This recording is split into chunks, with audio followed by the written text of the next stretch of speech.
Hello, welcome back. Part two of the first show of 2019 here on Sheffield Live TV with, from the Sheffield Star, the big two as far as the two Sheffield teams are concerned. I'm brilliant. They're going to get these testimonials from me now, get a pay rise. Dom Howson and James Shield. They won't get a pay rise from here. James Gregg joins us for the first time for 2 or 3 weeks as well.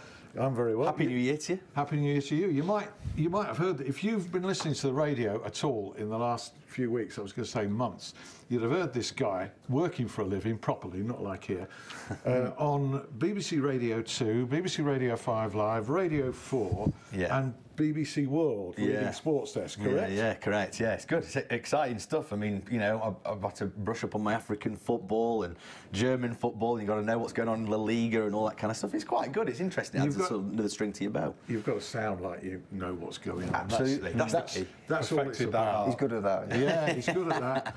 Well, unlike all those appearances for those guys that he works for, he comes in here for nothing on a Thursday, and has done, I'm delighted to say, for over 4 years. No pay whatsoever. He does it as a bit of a hobby. The presenter of the show does it as a bit of a hobby as well. If we're putting anything back, then as a result of it, we're delighted about that. You know, and I would say as well, the guest, by the way, you don't get paid either. What? Yeah, I know. I'm sorry. That wasn't the script before. It wasn't the script, but I've got to break it to you gently now. You guys don't get paid, and I want to say a sincere thank you to every guest that we've had. We've had some blinding guests, you know, obviously, you know, not so much tonight, but we've had some great guests over the course of 4 years and 3 months of doing this, and they've all come in here for nothing. So I want to thank every single one of them for doing that. Sounds like we're not going to do it anymore. No, we are. We're going to carry on. Yeah. We're going to carry on. Long may it continue. We're going to go talking to these two guys. You're going to be with Wednesday at Hull on Saturday. You know, I mean, when the Steve Bruce appointment was announced, everybody was saying, "Oh, look at that!" Instantly looking, thinking, that's going to be his first league match, and that would be a tasty fair. Still will be, as Steve Agnew's going back, and Stephen Clements, and they spent a lot of time at Hull, so that, you know, they'll be out to get a positive result themselves. And Wednesday they've got a bit of momentum, 5 matches unbeaten, and but they're playing the most informed team, arguably, in the Championship. You know, Hull won 5 in a row, and they're only 7 points off the playoffs. You know, that's how tight. It just goes to show it's your classic case in the Championship of where if you put a run together, you shoot up that table. And Hull will be thinking if they beat Wednesday, then again, you're looking at 4 points as the gap with 19 games to go. The Adkins baiters among Blades fans, of which there's still 1 or 2, you know, are probably looking at that thinking, how has he managed to do that? But of course, he's a multi-promotion winning manager, isn't he? It just didn't do it at Bramall Lane. This is. Do you know what? And before I was overran the last segment terribly, but this goes in. You know what we said about, you know, some players you've got to pay them with the managers. I think you've got to pay some managers with the club as well. Yeah. And different managers have got different personalities. Different clubs have got different personalities.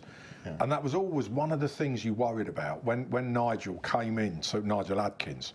When he came into Bramall Lane, you looked at his CV and you thought, you know what, this is a really, really good appointment. There wasn't one fan or person within the club who thought, oh, that's a bad one. Yeah. Everybody wanted him at the time, didn't they? But the only nagging doubt, and I don't know about you guys, that I had was that, you know, inevitably at some point in a season, things aren't going to be going well. And you just wondered how then his uber positive sort of approach was actually going to work in this part of the world. And that's, again, by no means a criticism here, but what I mean is, you know, where it's pretty straight talking. Yeah. You know, and if people watch rubbish, they want to be told they've watched rubbish. They don't want to be told they've watched something else. Especially in this part of the world. Yeah, that's part of the appeal of the current manager, who will give you exactly what you've seen. And I've out of interest, I've listened to many a Nigel Adkins interview with Burnsy, you know, on Radio Humberside, and even after a defeat, he's still that uber positive. That's him. And interestingly enough, you know, I mean, I lived in Hull before I came here, so again, it's, you know, I was there quite a few years, and people in Hull actually aren't that sort of personality of the city, as it were. It's probably not that different to here. But I think, obviously, listen, results determine everything, and this is why Nigel Adkins won't be getting any criticism at the KCOM at the minute, because he's winning games of football. It was grating a little bit with the people there when things weren't going so well, but I think he was probably one of the great things for Nigel then was there was other things going on at Hull City that people were more concerned about. I agree. Than, and I think their current league position is no lower than where they blooming well should be with the squad they've got. I mean, it's a damn good squad of players, really, isn't it? Really? Oh, it's a remarkable transformation from when they played United in October. They were rock bottom after United won that game 1-0.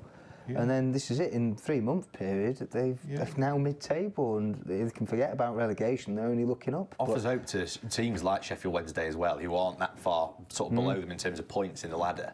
And you look and you think, well, you know, keep that run going that they're on, and they can get themselves up, you know, up and in the mix. A bit like Fulham had a late surge last season.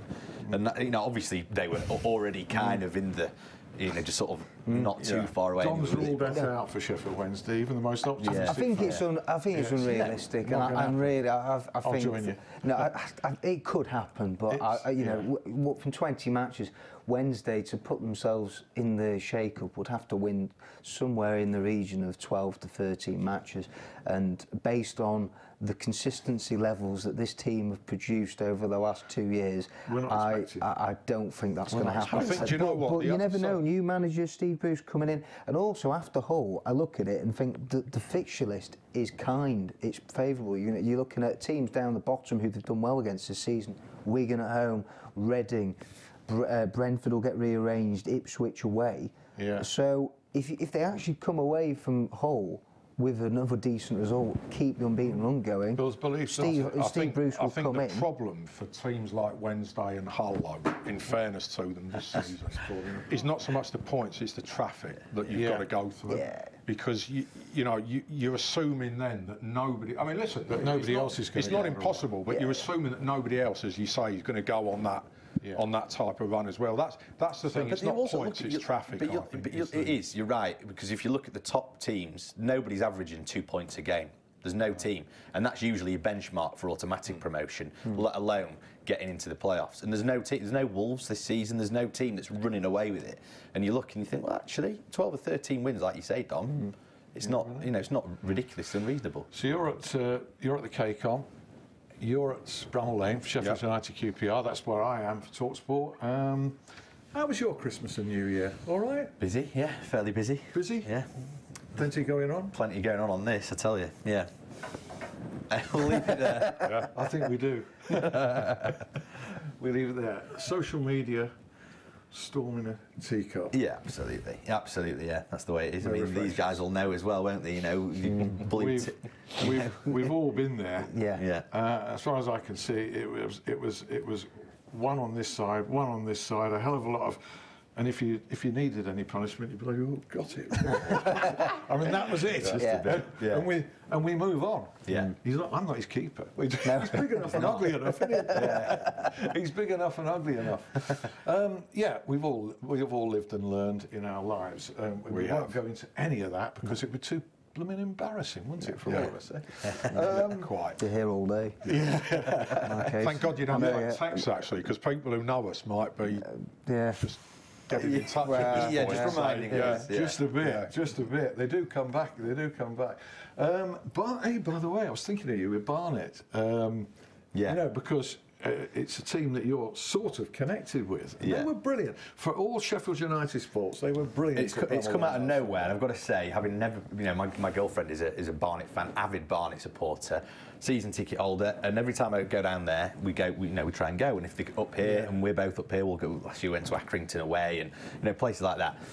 I didn't see that result coming, actually, in truth, because obviously it wasn't the Sheffield United team that we know, but they were good, and Colthurst, who was magnificent for them. I looked on some of the Blades forums and stuff, and they're going, "Oh, he wouldn't be bad. I'm going to come off it." But he was good, and I think these players, they put themselves in the shop window a little bit. Big FA Cup third round tie, and they've milked it. I follow them on Twitter, Barnet, and they've not stopped going on about it all week. And good luck play to them. To them. Yeah. Just a shame that they didn't get a massive draw in the next round, even though they've got the Bees.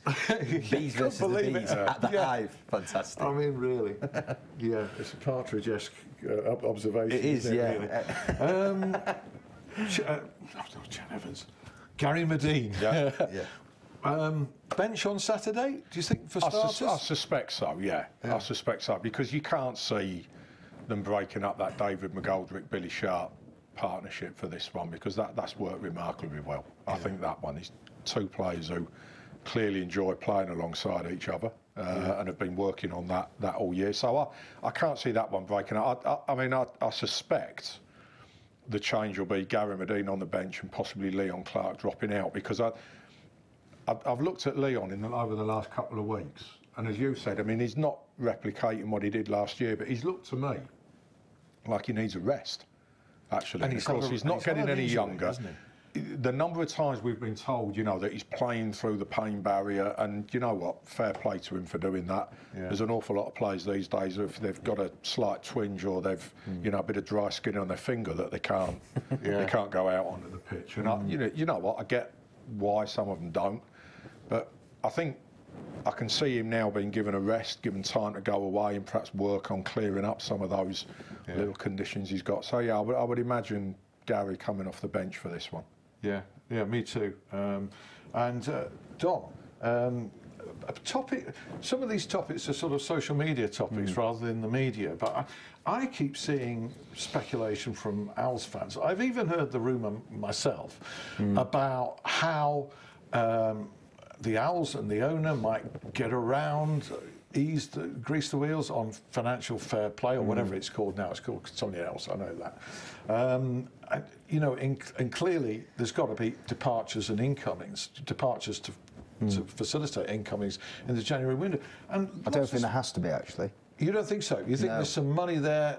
I think there is a transfer kitty. I think it's more likely to be loans, but I think defensive recruits, as I wrote today, I think that I wouldn't be surprised at all if we saw a new fullback, or possibly two, and maybe even a centre half. But it's not really a great shock as you look at it. And Wednesday have improved in the last few weeks defensively, but they still have the third worst defensive record in the league. So, and you think this is possible without people going in terms of the loan market mainly? Yeah, I would think so initially, but then they will have to assess the situation as they go on.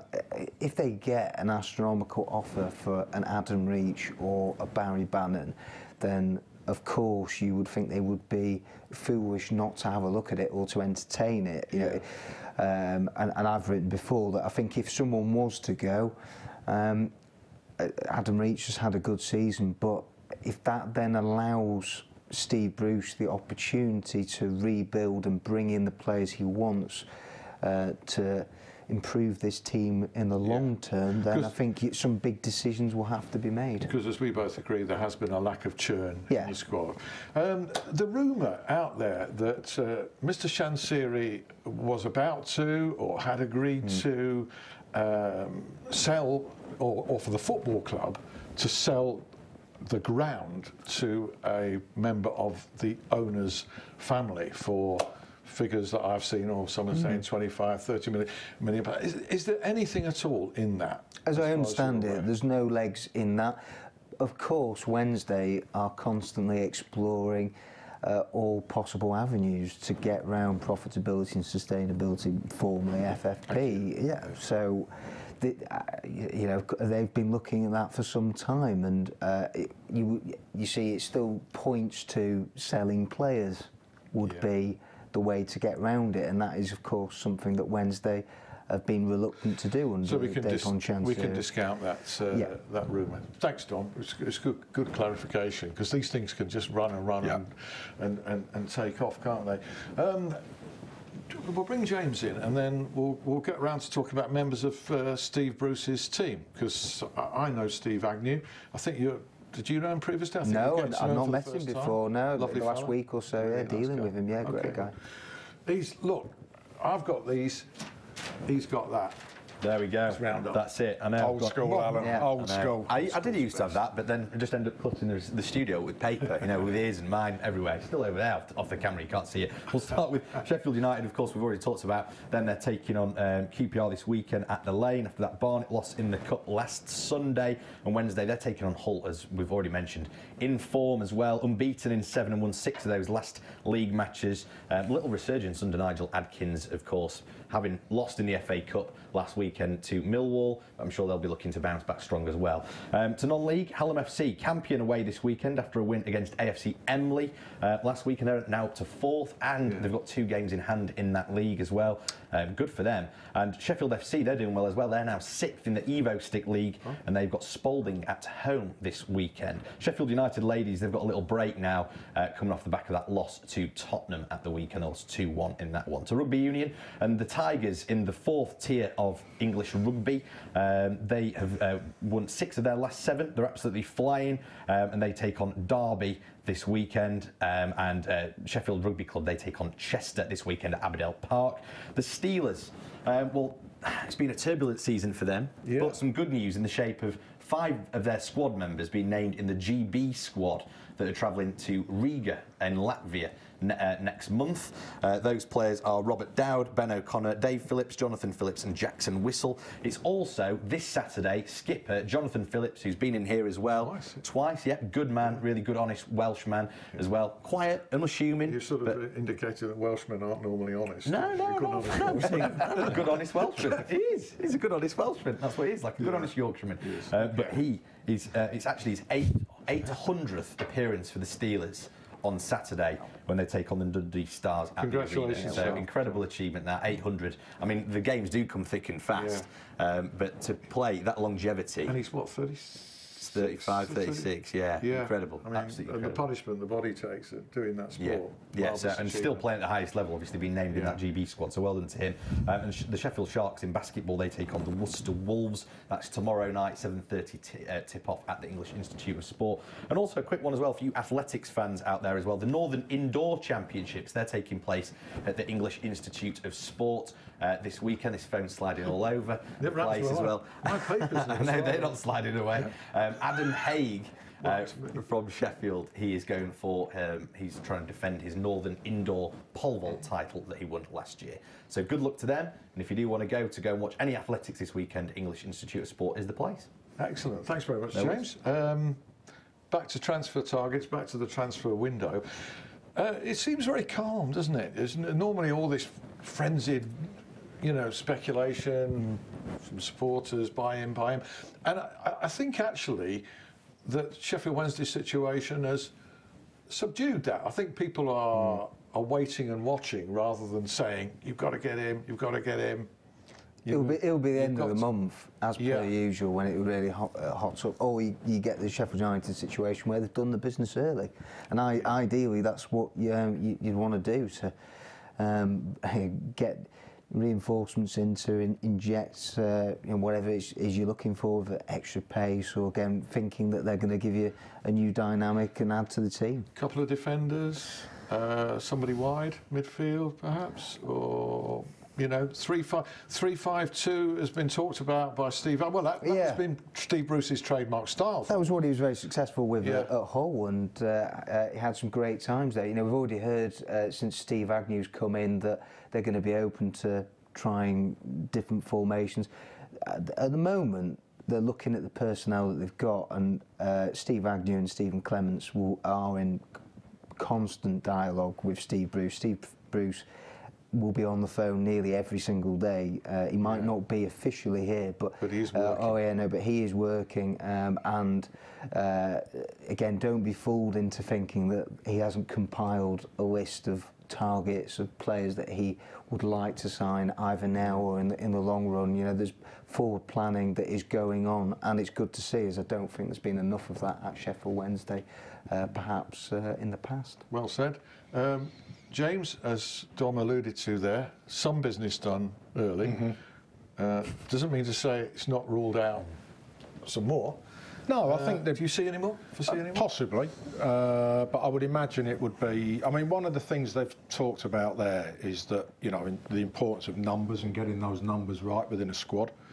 So if there is any more business, I would probably suggest it's only going to be one, and you would probably see one player or a couple of players go out. I honestly don't know, Alan. If I'm being honest, I honestly don't know. Nothing that screams out at you, is there? No, I would say that it would probably only happen if they could see an upgrade on somebody within a certain position within their squad.